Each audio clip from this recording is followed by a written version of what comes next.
Қараңыздар, Астанада ауа райы керемет, осындай алаң нұр жауып тұр. Осындай керемет күнде бізге кішкентай қонақ келе жатыр, жүріңіздер бірге қарсы алайық.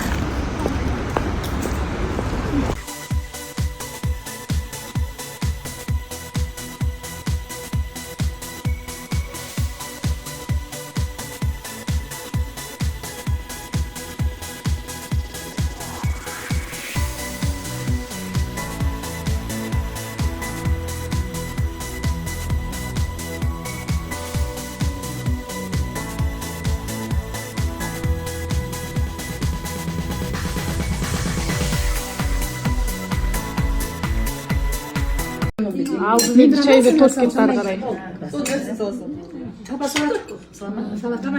Köşenin bir şal boşalar.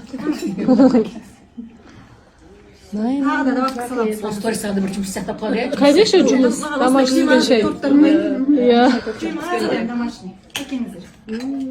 Істейді халал, хиджаптағы қыздар істейді. Шайдың дәмі мият екен. Айттым ғой. Да? Мият просто Bala şıksam jürdüm ben endi. Allah istime söz değil. Senin bana jıla men осы балаң қайда деп жүретін. Мен айтшы. Әзір оятып Біз екеуміз удобный ребенок болған. Бұл екеуміз Анау жапсырдай неудобный болған. Мен жауым болғам, зато қазір сам удобный менмін мамалар. Мінекей өзінің қош киімдерін жинап. Іші таласса қазір. Орын-орнына қойып, сол жинап, шашпайтын, жинап жүретін. Бәрін жинап кетіп. Өйткені солай үйреткен ғой мен. Соны бір мынаның киімін төсек пашанында орындық төсек жинап. екеуі жарасып тұр. Тойдың иесі Елшін ағамыз тек керемет екен, бейрек ел деген. Күшті айланатыр ма? Анау ескірмей махаббат етіп екен, бірге вальс биледі, өте бір үйлесіп тұр. Bir қарасам, мына кісі біліп жүрсің. Мен де шақырдым. Bir uzun bir kısqa oldu.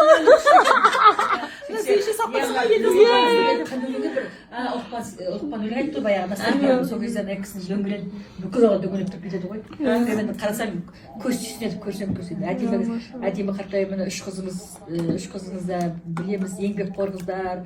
Ана Жанерке міне баланы да туады, отырмай дейді. Bir қарасаң Қытайда жүреді, bir қарасаң анда жүреді, тынбай тірлік етіп. Өзінің келген жерін Жанерке байытып жатыр. Құтты келін деп ойлаймын, балалар да өсіп жатыр, ата-енесі жақсы түсініп, еркебұлан айтқан сөзіміз жоқ, керемет жаңағы. Айтамыз ғой, ер адам қолданбаған үйде береке болмайды. Қонақтың, қазір білмейді құдай қонақ дегенді. Баяғыдай любой адамның, любой қазақтың үйіне кіріп, тамағын ішіп, бір бұрышына жатып шығып тұрып кете беретін едік баяғыда біздер. Әкемізбен бірге жүргенде. Сөйтіп кейде барады, тамағын жеп, марғасын сояды, қан төсегіне жатады, таңертең тұрады, таңертең тұрғаннан кейін астына атын мінгізеді, сосын шапанын жабады, құндызды бөрігін кигізеді. Сөйтеді астына атын мінгізеді, сосын шапанын жабады, құндызды бөрігін кигізеді. Сөйтеді біліп тұр ғой, екі төбе асқаннан кейін таяқ жейді.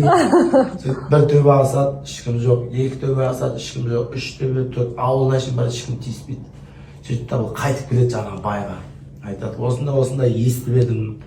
Марқасын береді келесі, жатқызасы, атын береді, шапанын береді, бірақ екі төбеден кейін өліп тая жетілгенде аттан төбеден кейін өліп тая жетілгенде аттан тартып алады екенсіз. Неге олай жасадыңыз, мен неге олай жасамадыңыз дегенде сонда жаңа кісі айтқан екен, мен үйіме қонақ шақырамын, қонақ келсе 10 ризықпен келеді, біреуін жейді да 9-ын тастап кетеді. Ол менің тамағымды жейді, қан төсегімде жатады, жылқыма мінеді, шапанды киеді, еші кетіп бара жатып менен бата сұрайды. Менің барлық соны істеп жатқаным сол 40-тың бірі қылар деп сол қонақтың батасын алғым келген. Наоборот, олар беру керек маған батаны. Олар бермеген ғой. Менен сұрайды дейді. Сосын мен өлтіріп ұрам да, сен жарықтың ішінде еще менен бата сұрайды. Мен істеп жатқаным бәрі ол қонақ келсе құт керек деп, соның батасын сұраймын деп. Сол сияқты таяқ жемей тұрады, батамды берейін.